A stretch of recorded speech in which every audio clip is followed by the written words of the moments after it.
week on Perspective, demographic disruption ahead, the challenge of a declining global population. For decades, global population has often been described as a ticking time bomb, a population explosion that threatens our forests and oceans, our ability to feed ourselves, a demographic disruption that endangers peace and stability, sparks conflict, even war. For more than half a century, the United Nations has made projections about the world's population. The most recent report in 2017 put the global population at 7.6 billion people. In little more than a decade, there'll be 1 billion more of us. By 2050, it's projected the global population will hit almost 10 billion. By the turn of the century, the UN estimates we will peak just over 11 billion people and then stabilize and begin to decline. The UN projections have always proved to be reliable, accurate. They're based on fertility rates, mortality, and past experience. But in recent years, a growing number of demographers have challenged those projections, see a different scenario. In that scenario, global population will peak at around 8.5 billion people in 2050, about 30 years from now. And then our numbers will begin to decline rather quickly, so that by the end of the century, the global population will be about 7 billion, roughly what it is now. That turning point, according to two of our guests this week, will be the great defining event of the 21st century. Indeed, they claim a great defining event in human history. On the program this week, Darrell Bricker, CEO of Ipsos Public Affairs, and John Ibbitson, an author and journalist for the Globe and Mail. They have written this book, Empty Planet, The Shock of Global Population Decline. They acknowledge the UN's track record on population projection and say that common sense suggests the UN still has it right. But they say this time they think common sense is wrong. Here's our conversation. Let me ask you first, and maybe Darrell, since you're notably the numbers guy, what is it that the UN estimates about global population either underestimate or overlook or don't give enough weight to? Well, it's a really restricted model, and they've been using it for many years. And it's a model that only has 3 variables in it. Fertility, mobility, so people moving around, and mortality. So anything that relates to culture or cultural change, not in it. And what we discovered as we went around the world and we talked to people about this and we looked at the statistics from other demographers outside of the UN was that there's an awful lot else going on other than those 3 things. So what else is going on? Well, you could sum it all up in a single word, actually, urbanization. Last decade, for the first time in human history, we became a species that mostly lived in cities. We're now 55% of us live in cities. And 4 big things happen when people move from the countryside to the city. First, children go from being an asset, another pair of hands to work in the fields, to a liability, just a mouth to feed. The second thing that happens is women become educated. They have access to schools that they didn't have when they were in the country. They have access to media that they didn't have when they were in the country. They have access to other women as well. And as women become more educated in urban environments, they begin to demand some control over their lives. And that includes having some control over their bodies. And when women have some control over their bodies, they invariably choose to have fewer children. Also, the power of religion, which almost always says you should get married, settle down, and have lots of kids, no matter who your God happens to be, is much stronger in rural environments than it is in urban environments. So that pressure weakens. And then finally, the power of clan. When you're in a village, say, your extended family, all those aunties telling you that you should get married and settle down, they lose power. And instead, your co-workers, for example, become important peer groups. And when was the last time one of your co-workers urged you to have a baby? So urbanization does all of those things. And as a result, once a society begins to urbanize, its birth rate begins to fall. It could fall slowly over a century and a half, as it did in the West, as we urbanized slowly, or it can happen in a single generation, as it's happening now in the developing world. I was going to say, those things are obvious to those of us who live in Western countries, and as you point out, the birth rate is not replacing us at this point. So, but what about the areas of the world where perhaps that may not be as obvious, like Africa, for example?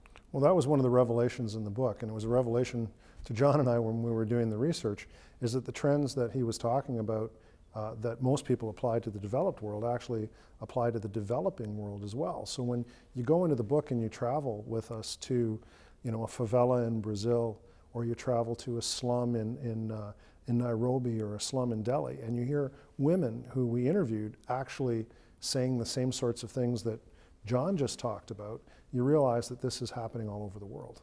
And there's data as well there. For example, we were in Kenya, which is an important sub-African country, where the fertility rate is plummeting, and where girls now graduate equally with boys at primary school level, and in the graduation exams, on average, do better than the boys.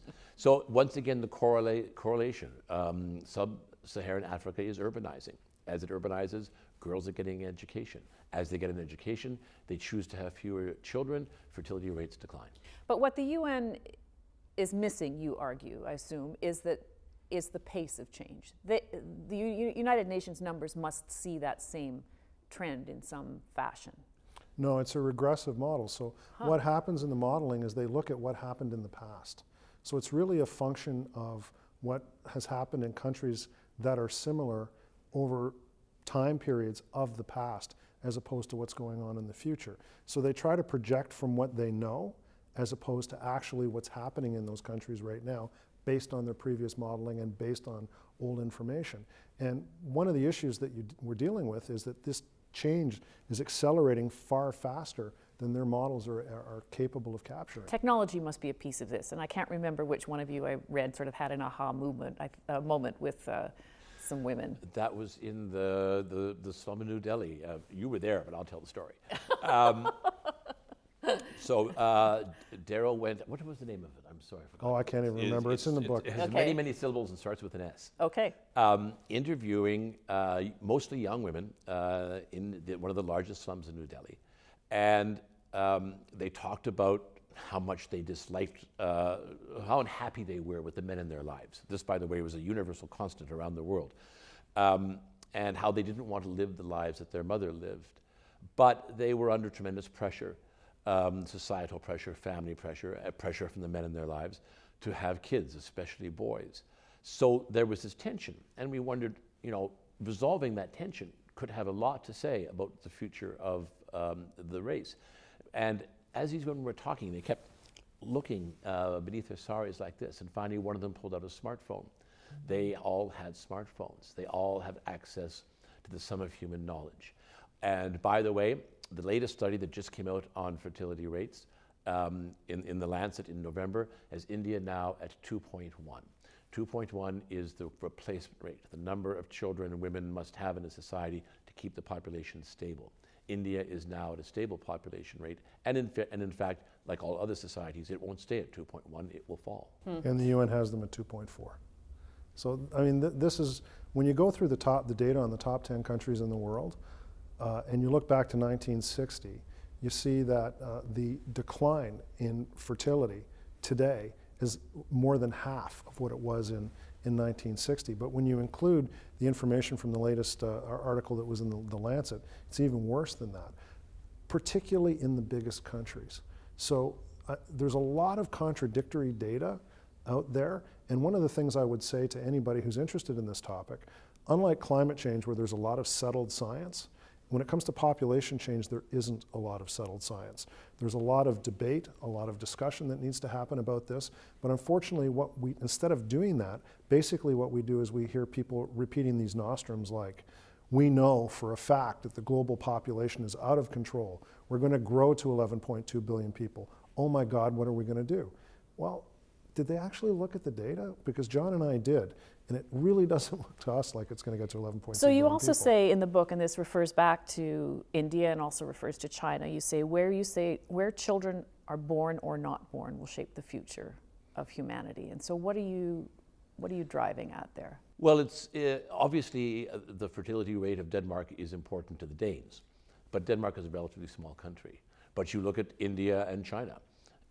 India, as we talked about, now has a fertility rate of 2.1. It's at replacement rate. China is at 1.5. It is half a baby short of what it needs in order to sustain its population. And because China doesn't accept any immigration, they will start losing population in the next decade. So that's just 40% of humanity right there.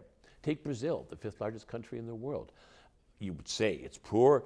It has huge, large, poor population, and it does, but also has a fertility rate of 1.8. Brazil has a fertility rate of 1.8, and in fact, the entire Western Hemisphere, not counting the United States and Canada, so Latin America and the Caribbean, is at a replacement rate. That entire region is now at replacement rate. So we are running out of places in the world where we can peg and go, this is where we're going to get an extra 4 billion people. We don't think we're going to get 4 billion more. We think we're probably only going to get about 2. What are the implications of that? Well, there's good and bad. I mean, anything that has to do with the environment has to get better. I mean, we're going to be fewer people living in more concentrated spaces. So all those documentaries where David Attenborough is going around talking about, the giraffe is, endangered because human beings are encroaching on their living space. There's going to be fewer human beings encroaching on giraffes' living space because they're going to be moving out, they're going to be moving to the city, and there's not going to be as many of them. But everything that you look at that relates to the economy is really going to be challenged because most of our economy is driven by consumption. And if you have fewer people, particularly fewer young people consuming, that creates all sorts of problems when it comes to a consumption-driven economy. When you look at China, which is becoming an economic powerhouse, and India perhaps poised to do something similar, what does given the size of that population, what are the implications of that? Yeah, so we boil it down to 3 things. The environment, nothing but good. The economy, nothing but bad. Geopolitics, very interesting. So there's a general assumption that China is on the rise and will remain on the rise. This is the Chinese century. Well, not so fast. They start losing population in just a few years. Their fertility rate is far below the replacement rate, and it's not going to go back up. If you have a China in 20 years where there are fewer people every year, where the society is aging rapidly, where there aren't the pension and healthcare supports in place for this very large aging population, where there are too few young people to sustain all of that, also too few women because sex-selective abortion is causing literally a dearth of women in China, then you don't have a juggernaut on the rise. Then you have a large, restless giant in decline.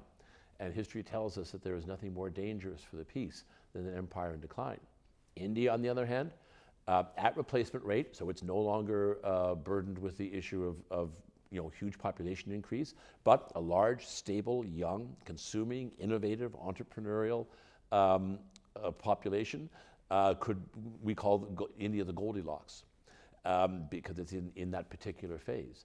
It too will eventually start to decline in population, but not for a generation. So let's talk about Western countries now, where immigration particularly, which is one way to grow your population and perhaps sustain some consumption and do something different with the economy. Western countries' immigration now is a very difficult political issue.